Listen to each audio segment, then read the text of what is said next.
Hi, I'm Bob Saul from Lithofin, and today we're looking at grout removal from this polished finish tile.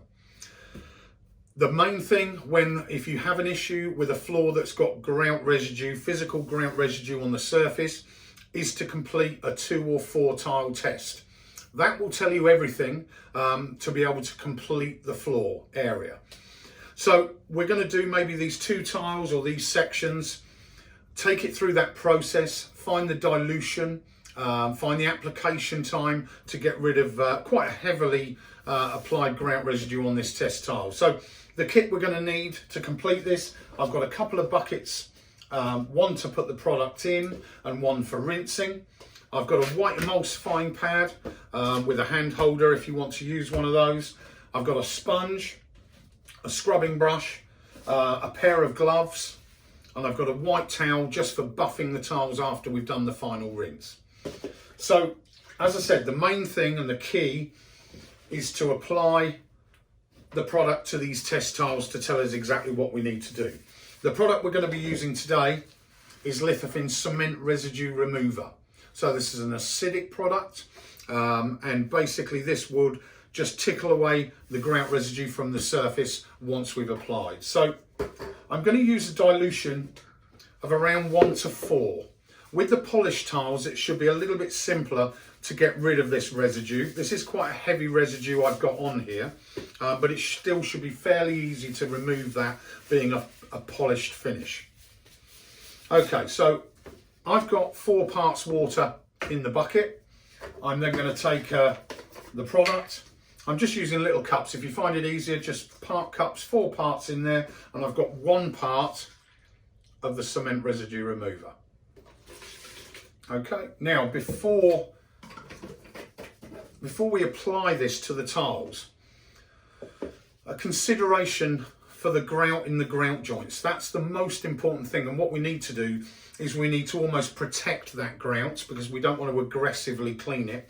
And one thing you can do is pre-wet your joints. So just in your bucket of fresh water, you literally can run some water along these joints. And what we're doing is we want it to absorb into those joints prior to us applying the acidic product. This literally can almost act as a buffer.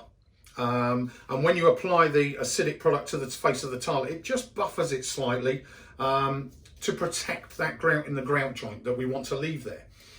It's not a problem once you've done the test. If you've got a full floor to do, you literally can mop over the floor with water if you're doing larger sections, and then take up the excess water if you need to, and those joints will still be pre-wetted. But what you'll see is when we apply the cement residue remover, which is what we're going to do now, I've got a pad. I want to apply it quite generously. Okay, we don't want to be rubbing it on small amounts with a cloth, but we are going to apply it quite generously. Now you can see a little bit of fizzing on the tops of the tiles, but what we're not seeing so much is a fizzing on the grout joint because we've pre-wetted. Okay, so apply generously. Okay, and we're just going to wet out the areas that we want to clean. Now, at 1 to 4 dilution, I'm only going to keep this on here maybe on a polish finish, it should be a shorter amount of time. So maybe 4 or 5 minutes for the test. If it was heavier, we might want it on there longer. So this is what this test is all about. It's giving us an application time, a dilution, so we can basically take on the whole floor area. But what we're going to do is we're going to start to properly push down and scrub with the pad, and you can see that grout already starting to remove. But maybe on that 4 or 5 minutes, we're going to, once we've basically got this first scrub in, we're going to leave it for 4 or 5 minutes, but we're going to scrub it every 30 seconds to a minute. Now, if you want to, or if you find sometimes if you've banded up the grout joints, you might find a little extra on those grout joints. You could actually use a brush if you want to, and that will just give a little bit of an extra mechanical finish to it. But the key is to keep this moving. Okay, what you might start to see is with polished finishes, the product starts to separate. So if it separates, it's not working. So again, just keep it moving with that pad.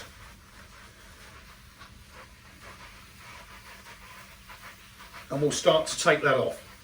Now, what I'll do is I'll scrub this for the next 4 or 5 minutes, come back to you, and then we'll get that rinsed up.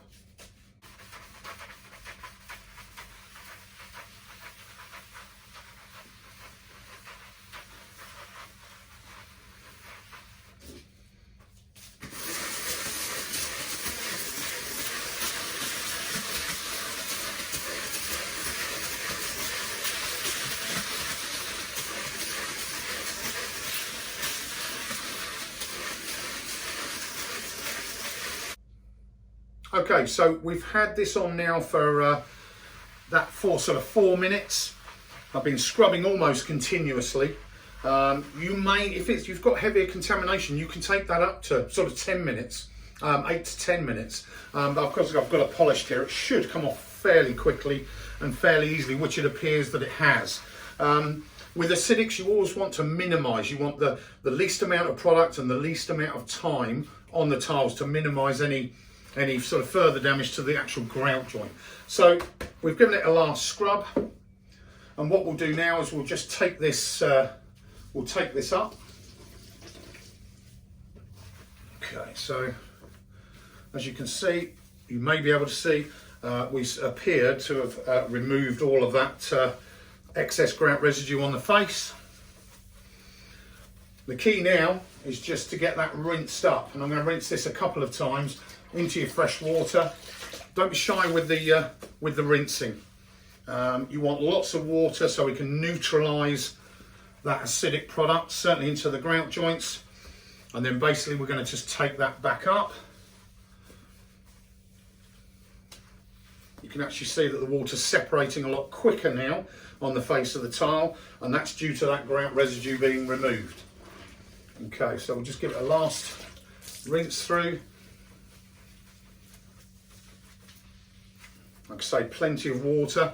Now when you're rinsing this, it's okay with a sponge to do your 2 or 3 tiles. If you have a larger area, whether it's residential or commercial, what you might find is getting hold of a wet vacuum to remove this wastewater. You do it a lot quicker. You literally can, if you're doing 3-4 square meters in controlled sections, you can wet vac this up very, very quickly. And that certainly would aid you in doing the larger sections when you come to do the full floor. Okay, just take this last little bit up. Now what I will always do with polished tiles or any tiles, I'll use my white towel then to basically throw that down, and we're going to start to dry the tile. So this will give you a quicker result. And I can see now that that grout residue is fully removed. We've got a nice sheen to the tile. And what you can do is you can either leave that a certain amount of time, let the grout dry back, and ensure that you've got a fully even grout finish, and you're happy with that as well. But I'm fairly happy now that all the grout is removed. Like I say, if you did this test and you find there's still grout on the tile, strengthen the product up a little bit, extend the application time and your scrubbing time, and that should remove these off the polished tiles. Remove very, very easily. Okay, so if you have any problems at this stage of doing the test, basically our numbers are on the backs of the bottle. You can give us a call. I would just stop there. If you're having problems, stop there, give us a call. We'll have a run through with you on the technical line and see exactly what's going on, and maybe able to give you some hints and tips. The only other issue, once you've got rid of this, if you had a smeary finish, now what you can do is take a spare tile, feel that spare tile. If your tile now feels nice and smooth as the other one does, in some cases you are left with on the polish sometimes a polymer smear. Now if you think that you may have some of this polymer on here, we've got the second video which you can follow, and that will remove that for you on the face of this tile. But as I said, any problems at this test stage, stop there, give us a call on the technical line, and we'll have a run through with you to get your floors back up and running. Thank you.